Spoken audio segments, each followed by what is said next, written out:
An American woman who converted to Islam immediately after 9/11. Find out why. Meet her next.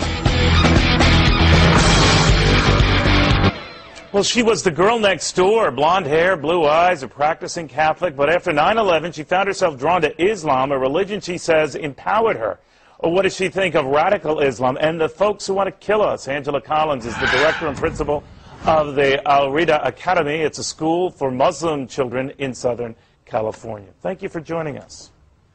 Thank you. Assalamu alaikum. Tell me a little bit about why and how you made this transformation. I traveled a lot abroad across the world. I went to India and through the Middle East and met Muslims everywhere.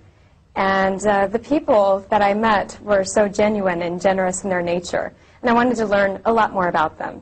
So I came back to the States, I met Muslims here, and they became my friends.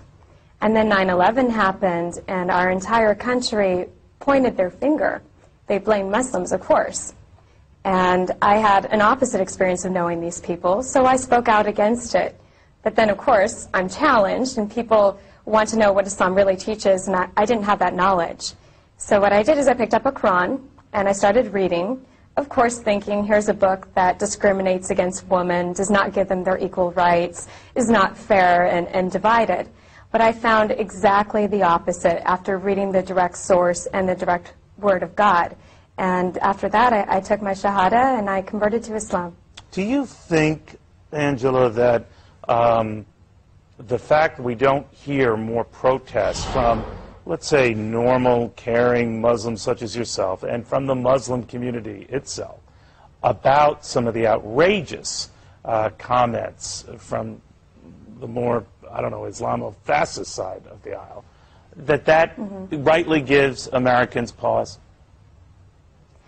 I do blame ourselves for not being out in the media more. Definitely we need to get out there. However, when we do stand in protest, for instance, in front of the federal building in Westwood, they turn off all the lights, and we get a counter-protest on the other side, and traffic builds up. Also, a lot of people immigrated from other countries. They have fear that something could happen to their status here, so it's more difficult for them to come out. But you'll see me, like other American converts, out there in the front lines, and we will absolutely communicate what our thoughts are. But I've heard as well, Angela, that many are afraid to communicate that, or afraid to criticize some of the more severe elements in the Muslim community because they're afraid of getting killed. Is that true? I haven't heard that. I think the only thing that I've heard is people are afraid of losing their status here in America. As for death, no. Although I've had my own experience where I was standing out there in a protest and a lady came out of her car. She jumped in front of my face and she pushed me. Of course, I didn't push her back, and she was older. She was maybe in her 50s, and she was Israeli and very upset.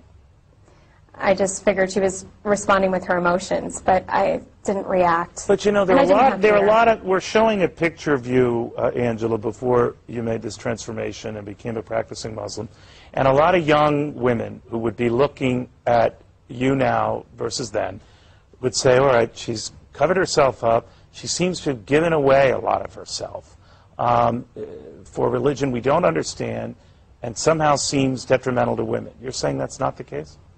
No, absolutely not. I'm not sure which picture is being shown of me, but I'm sure I'm giving up a lot more of myself than now. How does your family feel about this? My family, at first it was difficult, but now they're extremely supportive.